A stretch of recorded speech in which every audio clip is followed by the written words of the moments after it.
नमस्कार. मी सीमा पोटे नारायणगावकर, एक तमाशा कलावंत आणि आत्ता लावणी कलावंत. कलावंत म्हणून घेताना सुद्धा आता लाज वाटायला लागली. याचं कारण, काल तमाशा कलावंतांवर हल्ला झाला. राष्ट्रपती विजेत्या विठाबाई भाऊमाग नारायणगावकर यांच्या तमाशावर भ्याड हल्ला केला. भ्याड म्हणजे कुत्र्यांनी हल्ला केला.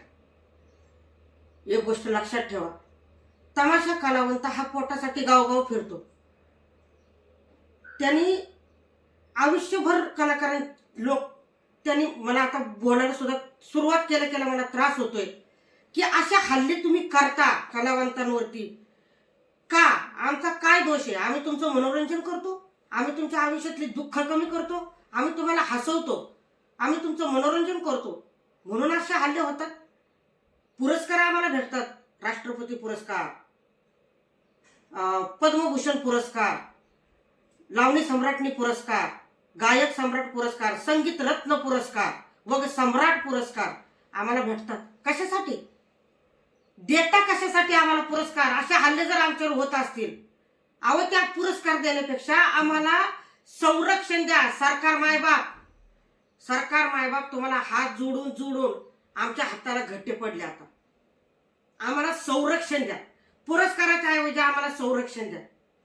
बायमांसवर हात उचलतात, कलाकाराला कुत्र्यासारखं मारता तुम्ही. कलावंतांना, तमाशा कलावंतांना तुम्ही कुत्र्यासारखं मारता, महिलांवर तुम्ही हात उचलता. आज जर आमची विठाबाई जिवंत असती तर ती एकाच भाषेत बोलली असती की हिजड्या, बायांवरती हात उचलतो, तुला आया बहिणी नाही? मी तरी लय कमी शब्दात बोललो, पण तिने अख्खं गाव कामाला लावलं असतं. 2 वर्षापूर्वी मालती इनामदार नारायणगावकर यांच्याही तमाशावर स्टेजवर हल्ला झाला. तिथेही कलाकारांना मारहाण केली, तिथेही वाद्यांची नासधूस केली. का बाबा? आम्ही तुमच्या जमिनी बळकवल्या, आम्ही तुमच्या यात्रेची शोभा वाढवतो. तुमच्या गावच्या यात्रा तमाशाशिवाय सुने आहेत. फक्त तमाशा आहे तुमच्या यात्रेला, तर तुमच्या गावच्या यात्रेची शोभा आहे. कसला माज आला रे तुम्हाला? आणि मी तर म्हणते, मी नारायणगावची आहे, लहानपणापासून विठाबाईच्या जवळ राहिलेली मी. मला लाज वाटते आता की तुम्ही लोक एवढे कसे नालायकपणा करता की तुम्ही रस्त्याने चाललेल्या गाड्या अडवून त्यांच्यावर भ्याड हल्ला करता. अरे मर्दाच्या आवडा ना तुम्ही, तर तुम्ही समोर या, इथं नारायणगावात या. आम्ही जसे गावगाव फिरतो ना, तसे तुम्ही नारायणगावात येऊन आमच्यावर दादागिरी करून दाखवा. तुमच्या जर हिंमत असेल तर, फक्त एकच आहे, एकच बाप असेल तर तुम्ही समोर या. आणि सरकारला आणि पोलीस मायबाप, तुम्हाला एक विनंती आहे की लवकरात लवकर त्यांना अटक करा, त्यांच्यावर गुन्हे दाखल करा आणि या गोष्टीचा छडा लावा. आम्हाला न्याय द्या. हात जोडून आम्ही आता थकलो. नाहीतर एक काम करा, तमाशे डायरेक्ट सगळे बंद करून टाका. एक गोष्ट ध्यानात ठेवा, सगळ्या रसिक मायबापांना माझे हात जोडून विनंती आहे की कलाकारांवर हल्ले करू नका. आम्ही तुमचं काही बिघडवलेलं नाहीये, आम्ही तुमच्या जमिनी बळकावलेल्या नाहीयेत, आम्ही तुमचे दागदागिने लुटलेले नाहीयेत, किंवा आम्ही तुमच्या बांधाला बांध रेटलेला नाहीये.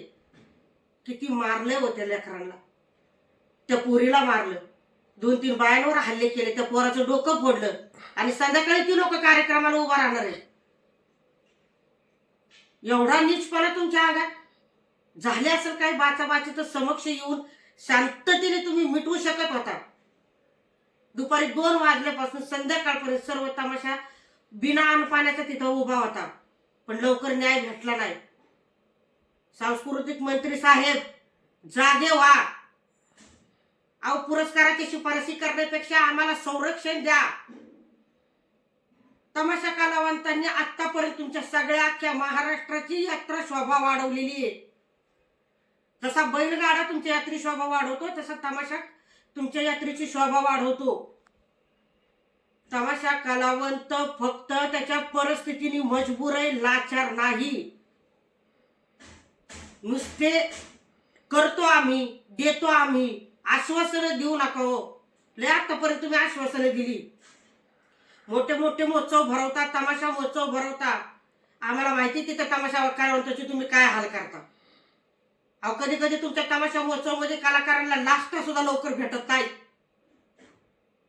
कशासाठी महोत्सव भरवतात, कशासाठी पुरस्कार देता आम्हाला. आम्ही बरे ना, आम्ही रसिकांची सेवा करतो इथपर्यंत बरे. आम्हाला टाळी, रसिकांची टाळी हाच पुरस्कार आमच्यासाठी चांगला आहे. आम्हाला तुमच्या ट्रॉफीची गरज नाही, तुमच्या पैशाची गरज नाही. फक्त आम्हाला संरक्षण द्या, संरक्षण. छत्रपतीच्या काळापासून हा कलावंत आतापर्यंत सेवा करतो रसिकांची. पण सरकार मायबाप म्हणून अहो एखादा लेकरू रडायला लागलं ना तर ती आई लगेच लेकराला खायला देऊन गप करते हो.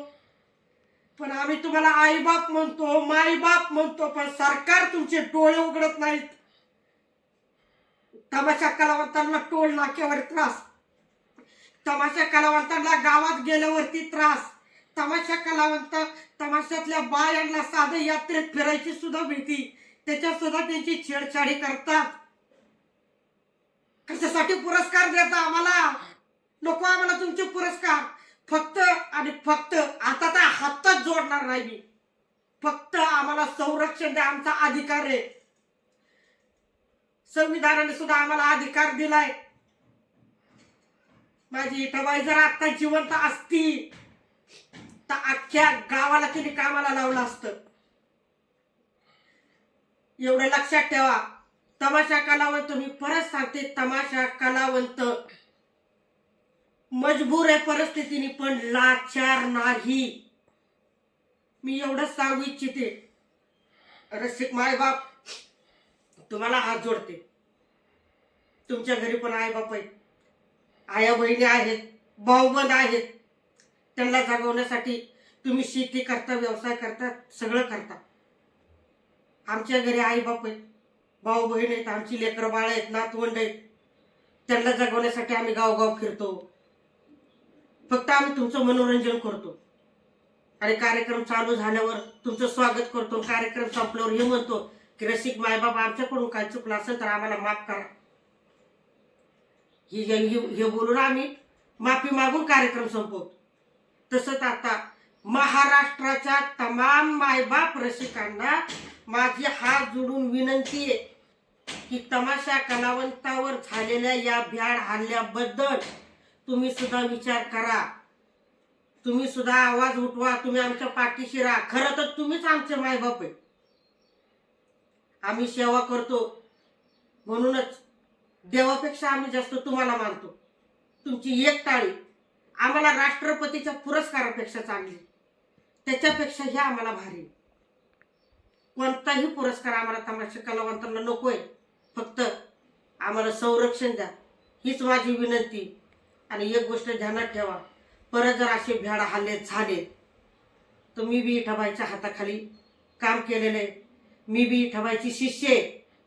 नारायणगावकर काय म्हणतात, विठाबाई नारायणगावकरला अख्खा तमाशा मानत होता, अख्खा महाराष्ट्र मानत होता, अख्ख्या दिल्लीला हादरून सोडलेली बाई होती. मी पण त्या पातळीवर उतरू शकते,